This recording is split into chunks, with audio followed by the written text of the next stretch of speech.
especially thank the media for being here as well. My name is Beverly Klein, and I'm the founder of Living Alternatives, and I'm speaking on behalf of our new executive director, Steve Rockmore, and also our board of directors. We see a variety of women at our center for pregnancy testing, and approximately 20% of the tests are for women who are abortion vulnerable. Additionally, 80% of these women choose life once they learn about the services we offer and are shown the love and respect and that they deserve from our staff. All of us who are associated with the Axia Center see compassion and mercy changing lives as we meet each client where they're at.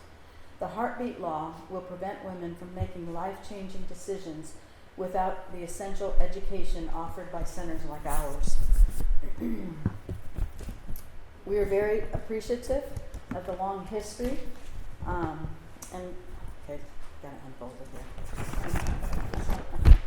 We're very appreciative of the long history and friendship and common bond that we have built with the two elected officials that you'll hear from today.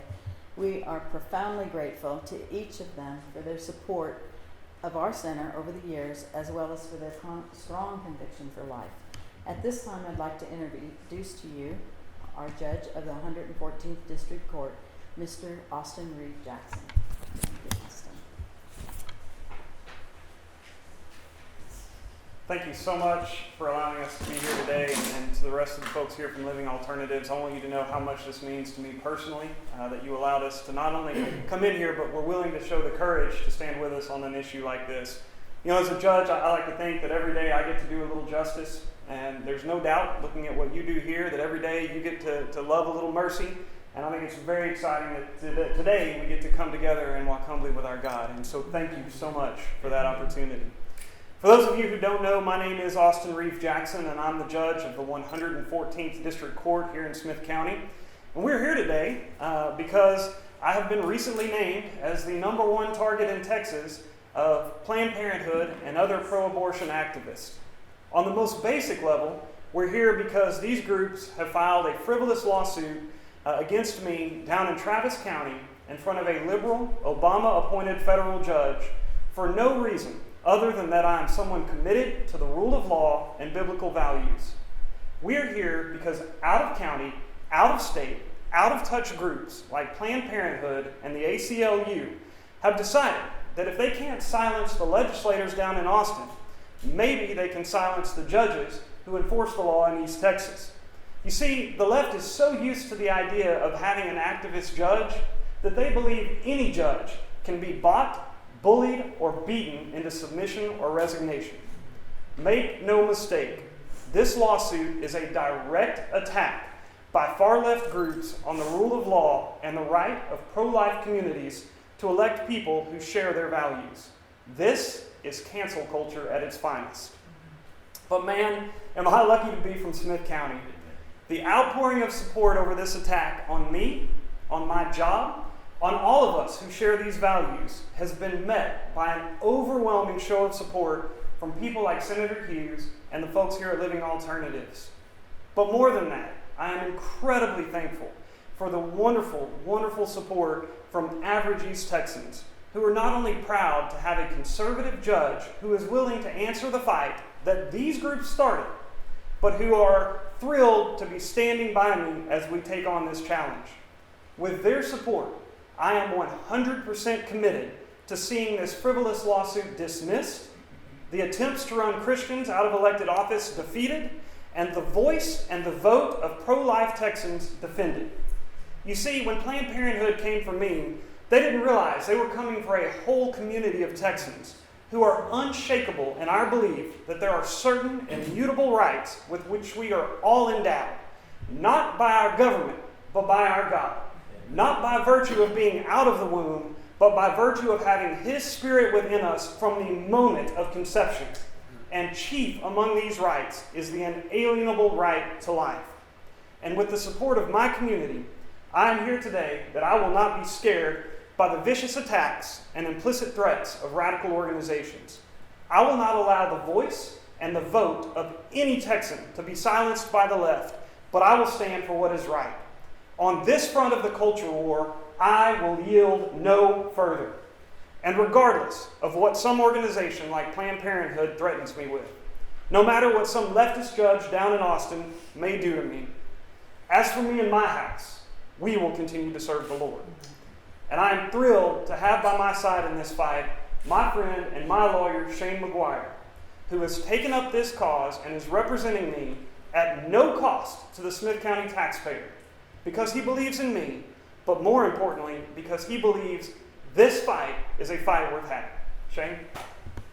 Thanks, Reeve. Good morning. My name is Shane McGuire. I just wanted to say a couple of words about the lawsuit itself, the merit or lack thereof of the lawsuit, and why it is I think that Reeve has been sued in this case. First, I've read this complaint in full. I've read all the motions filed by these special interest groups, and I have to say this lawsuit is frivolous on its face. It is black letter law that you cannot sue a sitting judge and just demand some advisory opinion, asking a court to ban people from filing lawsuits in his court. It is open season on judges in Texas if this lawsuit is allowed to go forward. Now, I wanted to say a word about why it is I think Judge Jackson has been sued in this case. You know, there's 1,000 judges in Texas. They could have sued anybody. When Reeve came into my office last week and said, "Shane, why do you think it is they picked me?" I said, "Reeve, I've known you a long time. I know exactly why they picked you. They picked you because they know that you're a man who would rather read his Bible than read Rules for Radicals by Saul Alinsky. They picked you because they know you're a man of character and integrity and a man of God. And they picked you because they knew you would engage in the fight." So listen, we're going to file a motion to dismiss this lawsuit today or tomorrow. It's already been drafted. I was editing it as late as 11 o'clock last night. That's going to get on file. I'm sure ultimately the case against Judge Jackson is going to be dismissed if the rules of law are followed. But I would ask y'all to pray for him and to pray for we've got a great legal team. Pray for all of us as we go forward in this case. And Senator Hughes, thank you for your leadership on the life issue. We appreciate everything that you've done. Thank y'all.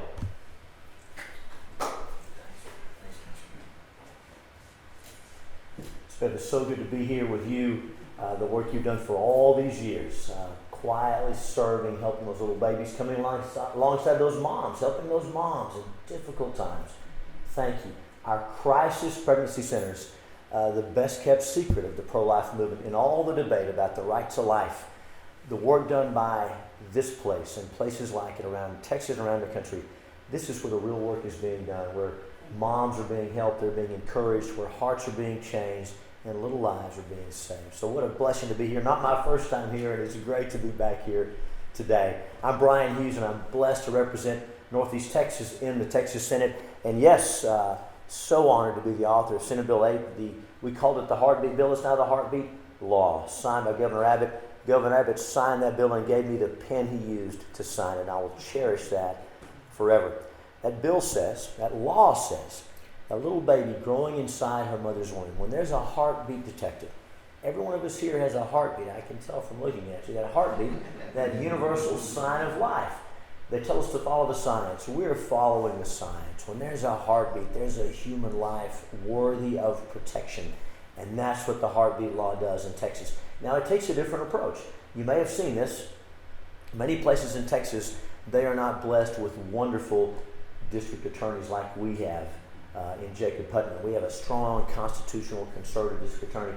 Many DAs around the state and around the country publicly told us last year, if you pass a heartbeat bill, we will not enforce it. These are district attorneys sworn to enforce the law who said we will not enforce a heartbeat bill.